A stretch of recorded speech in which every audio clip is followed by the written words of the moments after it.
Oxygen सभी लोग करते रहेंगे, आंखें बंद रखें। प्राणायाम करते हुए जो भी आप एनर्जी आप लेते हो, अगर वो नेत्र खुले हैं, आंखें खुली हैं, तो नेत्रों द्वारा वो बाहर हो जाते हैं। इसलिए आंखें बंद रहेंगी।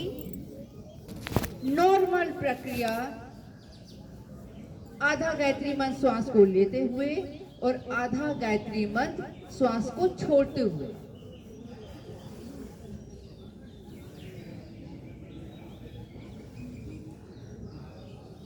बहुत ही साधारण क्रिया, इसको हर व्यक्ति कर सकता है। जो व्यक्ति बीमार है, जो बैठ नहीं सकता, वो लेटे लेटे भी इस क्रिया को अगर कर ले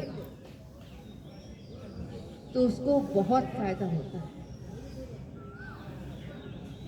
योग प्राणायाम से आपकी बीमारियां तो ठीक होती ही है, आप मानसिक तौर पे भी ठीक होते हैं। आपका विवेक जागृत हो जाता है। कहते हैं जिसका विवेक जागृत हो जाए फिर उसको कोई बीमारी नहीं आती है, वो अध्यात्म से जुड़ जाता है।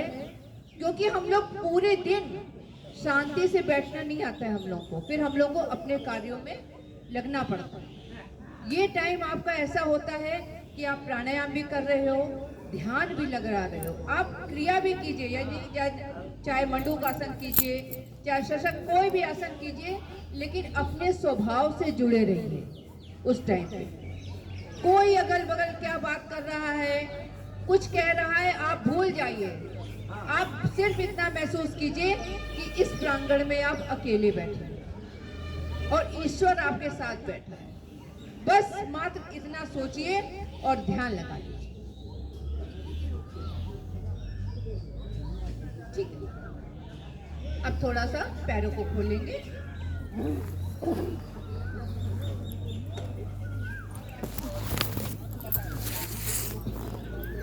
अब इसको हाथों को कमर से ऐसे लगा के रखेंगे और श्वास भरते हुए एक एक क्रिया, श्वास भर, पैरों को आगे ऐसे और श्वास छोड़ते हुए पीछे, यानी कि आपकी भस्त्रिका प्राणायाम इन्हीं क्रियाओं के साथ चले। प्राणायाम जो है प्राणों का आयाम जिसको कहा जाता है, प्राणों का आना और जाना। अगर बहुत ही सरल भाषा में कहें तो प्राणों का आना और जाना, इसी से शक्तियां सारी जागृत होती हैं। जो हमारे चक्रास होते हैं अंदर, वही हमारी सरस्वती, वही हमारी दुर्गा, वही हमारी काली, वही हमारे विष्णु, सब कुछ वही है। अगर आपके चक्रास जो है वो सुप्त अवस्था में हो जाते हैं, अब इसको ऐसे कस के इसको ऐसे दबाना है, आगे ले जाना है और श्वास छोड़ते हुए पीछे लाना। एक बार के अभ्यास में आपको फर्क महसूस होता है। फिर एक बार करेंगे और श्वास भरी, और जब पैर को अंदर किया तो श्वास को छोड़ दो। अब इसको सर्किल में चला दीजिए, पूरा पैर आपका सर्किल में चलेगा। ये बहुत इफेक्टिव है। कभी कभी दर्द होने लगता है पैर की, पैर दर्द हो रहे हैं, कोई दबा दे, लेकिन जब आप ये क्रियाएं कर लेते हो तो आपकी सारे पैरों का दर्द जो है वो चला जाता है। ये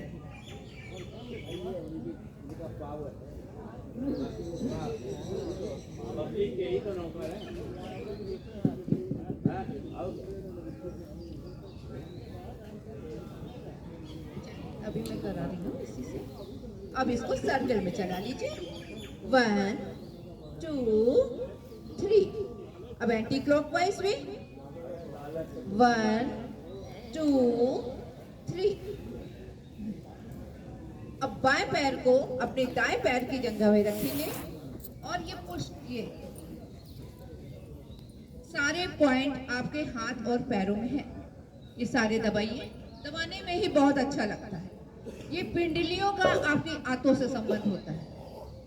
जब ये पिंडलियां दबाते हो तो आपकी आंतें स्वस्थ होती हैं।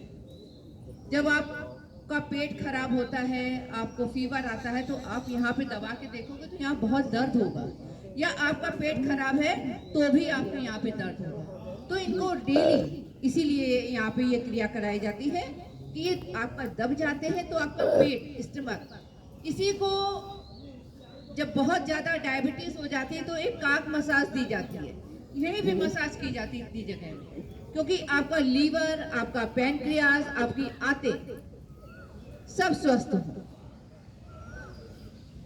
आप ये चीज समझिए कि ये क्यों करवाया जाता है। जब तक आपको रीजन नहीं पता होगा कि इन चीजों को चेंज कर लीजिए। ये देखिए, अभी इसी को ऐसे उंगलियों में ये फंसा लीजिए, हाँ, और ये यहाँ तक लाइए।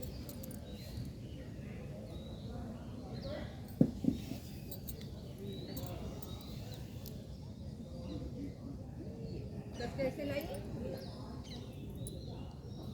और ये नीचे तक, फिर ऐसे, और फिर ऐसे। इससे आपके जब तक आपका जीवन है तब तक आपके पैर जो है वो ठीक रहेंगे।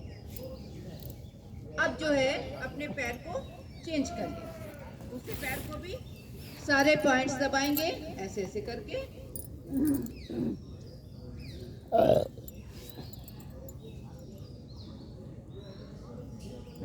एक हाथ से ऐसे यहाँ पर पकड़ लेंगे और दूसरे से पूरा सर्किल में चलाएंगे।